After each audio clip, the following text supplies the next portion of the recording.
ഇവിടുള്ള ആൾക്കാരുടെ ഏറ്റവും പ്രിയപ്പെട്ട ഒരു ആഹാരമാണ് ഈ ലാഫിഡി. ഈ ലാഫിഡി എന്താണെന്ന് ചോദിച്ചു കഴിഞ്ഞാൽ നമ്മുടെ സാധാരണ ചോറിലേക്ക് ഇവരുടെ കുറച്ച് സ്പെഷ്യൽ മസാലകളൊക്കെ മിക്സ് ചെയ്ത് തരും. ഇവർ ഈ റൈസിലോട്ട് മെയിൻ ആയിട്ട് 3 തരം മസാലകളാണ് ചേർക്കുന്നത്. അതെങ്ങനെയാ ഉണ്ടാക്കുന്നതെന്ന് നമുക്കിന്നൊന്ന് കണ്ടാലോ. ഇവരുടെ പ്ലാസ്റ്റിക്കിന്റെ ഉപയോഗം ഇത്തിരി കൂടുതലാണ് കേട്ടോ. ഏത് മുക്കിലും മൂലയിലും നോക്കിയാലും ചൂട് ഭക്ഷണങ്ങൾ ഇതാ ഇതുപോലെ പ്ലാസ്റ്റിക്കിനകത്ത് മൂടി വെക്കും. ഈ ചോറ് നിങ്ങൾക്ക് ആ പാത്രത്തിനകത്ത് ഡയറക്റ്റ് അങ്ങ് ഇട്ടുകൊണ്ട് വന്നാൽ പോരെ, എന്തിനാണ് ഈ പ്ലാസ്റ്റിക്കിൽ മൂടി വെക്കുന്നതെന്ന് ചോദിച്ചപ്പം ചേച്ചി പറയുക, അതേ നിങ്ങൾ നോക്കിയേ ഇപ്പോഴും ഈ ഭക്ഷണത്തിൽ നിന്ന് ആവി പറക്കുന്ന കണ്ടോ, അത് ഈ പ്ലാസ്റ്റിക് മൂടി വെച്ചേക്കുന്നതിന്റെ ഗുണമാണത്രേ. ഫുഡ് കൊടുക്കുന്നതോ അതിലും മാരകമായ പ്ലാസ്റ്റിക്. ഞാൻ ചേച്ചിയുടെ അടുത്ത് പറഞ്ഞു, ചേച്ചി ഈ പ്ലാസ്റ്റിക് വിഷമാണ്, ഇതിലൊരിക്കലും ഫുഡ് വിളമ്പാൻ പാടില്ല. അപ്പൊ ചേച്ചി പറയുക, ഈ പ്ലാസ്റ്റിക്കിന്റെ അത്രയും വിലക്കുറവുള്ള ഒരു പാത്രം നിങ്ങൾ കണ്ടുപിടിച്ചതാ, അപ്പൊ ഞങ്ങൾ ഈ പ്ലാസ്റ്റിക് ഉപേക്ഷിക്കാം. ഞങ്ങളുടെ പ്രോബ്ലം മണിയാണ്. വെറുതെ ഉപദേശിച്ചിട്ട് എന്ത് കാര്യമെന്നും പറഞ്ഞുകൊണ്ട് ആ ചേച്ചി ആ റൈസിലേക്ക് കുറച്ച് പൊടികൾ വിതറാൻ തുടങ്ങി. ഈ പൊടിയുടെ കാര്യമാണ് നമ്മൾ നേരത്തെ പറഞ്ഞത്. ഞാൻ ചോദിച്ചു, ചേച്ചി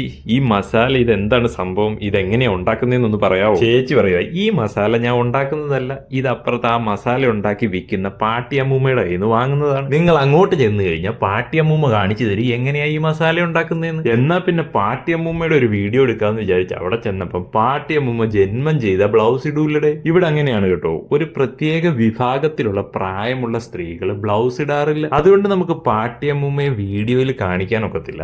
പകരം പാട്ടിയമ്മൂമ്മ ഉണ്ടാക്കുന്ന മസാലകൾ പരിചയപ്പെടാം. ഞങ്ങൾ അവിടെ ചെന്നപ്പം തന്നെ പാട്ടിയമ്മൂമ്മ അവിടെ എള്ളും മുളകും കൂടി ഇട്ട് നന്നായിട്ടൊന്ന് മൂപ്പിച്ചെടുക്കുന്നു. ചാർക്കോൾ സ്റ്റവിൽ ചാർക്കോൾ ഇടാതെ വിറക് വെച്ച് കത്തിച്ചാണ് നമ്മുടെ അമ്മൂമ്മയുടെ പാചകം. അല്ലെങ്കിലും വിറക് കത്തിയല്ലേ ചാർക്കോൽ ഉണ്ടാവുന്നത്. ചുരുക്കി പറഞ്ഞു കഴിഞ്ഞാൽ നമ്മുടെ ലാഫിഡിയിൽ ഇടുന്ന ആദ്യത്തെ മസാലയാണ് നമ്മുടെ പാട്ടിയമ്മൂമ്മ ഉണ്ടാക്കിക്കൊണ്ടിരിക്കുന്നത്. അങ്ങനെ എള്ളും മുളകും തേ നന്നായിട്ടൊന്ന് മൂത്ത് വന്ന് ഇനി അത് ഇടിച്ചെടുക്കും. നമ്മുടെ എല്ലാ വീടുകളിലും മിക്സർ ഗ്രൈൻഡർ ഉള്ളതുപോലെ ഇവരുടെ വീടുകളിലെല്ലാം ഉള്ള ഒരു സാധനമാണ് ഈ ചെറിയ ഉരല്. അങ്ങനെ നന്നായി മൂത്ത എള്ളും മുളകും കൂടി ആ ഉരലിലോട്ടിട്ട് ഇടിച്ച് പൊടിയാക്കി മാറ്റി.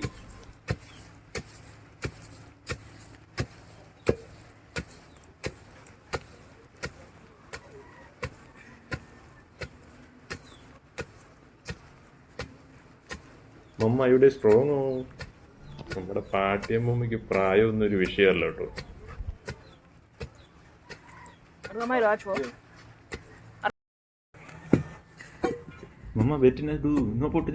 അങ്ങനെ ഏതായാലും ദേ ആദ്യത്തെ മസാല പൊടിഞ്ഞ് സെറ്റ് ആയിരിക്കുന്നു. ഇനി നമുക്ക് ലാഫിഡിയിലെ രണ്ടാമത്തെ മസാലയിലേക്ക് പോവാം. അതെന്താണെന്ന് ചോദിച്ചു കഴിഞ്ഞാൽ ഉണക്കമീൻ പൊടി. ഇവർക്ക് ഈ ഉണക്കമീൻ പൊടി ഒഴിച്ചുകൂടാൻ പറ്റാത്തൊരു സാധനമാണ്. ഒരു സാലഡ് ഉണ്ടാക്കിയാൽ പോലും അതിന്റെ മേളിൽ ഒരു ഇത്തിരി ഉണക്കമീൻ പൊടി ഇട്ടില്ലെങ്കിൽ ഇത്തിരി പാടാണ്. നന്നായിട്ട് ഉണങ്ങിയ മത്തി ആയതുകൊണ്ടാണെന്ന് തോന്നുന്നു അത് ചൂടാക്കും തോറും തന്നെ പൊടിയാൻ തുടങ്ങി. അങ്ങനെ നമ്മുടെ ഉണക്കമീൻ നന്നായിട്ടൊന്ന് മൂപ്പിച്ച് ആ ഉരലിലോട്ടിട്ട് ഇടിച്ച് പൊടിയാക്കി മാറ്റി. നമ്മൾ ഈ മുറത്തിനകത്തിട്ട് പാറ്റുന്നത് പോലെ ഇവരൊരു പ്ലാസ്റ്റിക് പാത്രത്തിലിട്ട് നന്നായിട്ട് ഈ ഉണക്കമീൻ പൊടി പാറ്റിയെടുത്തു. ഇതാണ് നമ്മുടെ ലാഫിഡിയുടെ രണ്ടാമത്തെ മസാല. ഇനി മൂന്നാമത്തെ മസാലയ്ക്കുള്ള തയ്യാറെടുപ്പാണ്. അത് മറ്റൊന്നുമല്ല, നമ്മുടെ ചില്ലി ഫ്ലേക്സ്. ഇവരിതിന് കനിയാപ്പെപ്പ എന്നാണ് പറയുന്നത്. അങ്ങനെ ദേ ആ മുളകും വറുത്തു കോരി ഇടിക്കാൻ നമ്മുടെ പാട്ടിയമ്മൂമ്മയുടെ അടുത്ത് ചോദിച്ച് എങ്ങനെയാണ് ഈ ലാഫിഡി ഉണ്ടാക്കുന്നത്, ഇപ്പൊ കാണിച്ചു തരാമെന്ന് പറഞ്ഞുകൊണ്ട് പാട്ടിയമ്മൂമ്മ പോയി ഇതാ പാത്രത്തിലോട്ട് കുറച്ച് ചോറും ഇടും. അതിലേക്ക് നേരത്തെ ഇടിച്ചു വെച്ചിരുന്ന ഓരോരോ മസാലകൾ ഇടാൻ തുടങ്ങി. ദേ ഈ ആദ്യം ഇടുന്നത് ബെനി,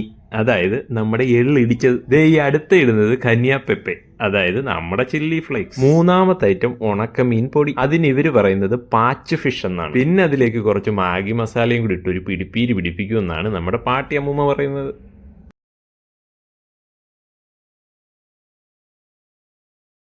ചില ആൾക്കാർ ഈ ഉള്ളിയൊക്കെ വെച്ചുണ്ടാക്കുന്ന ഒരു പ്രത്യേക തരം ഗ്രേവിയും ഇതിനോടൊപ്പം യൂസ് ചെയ്യും.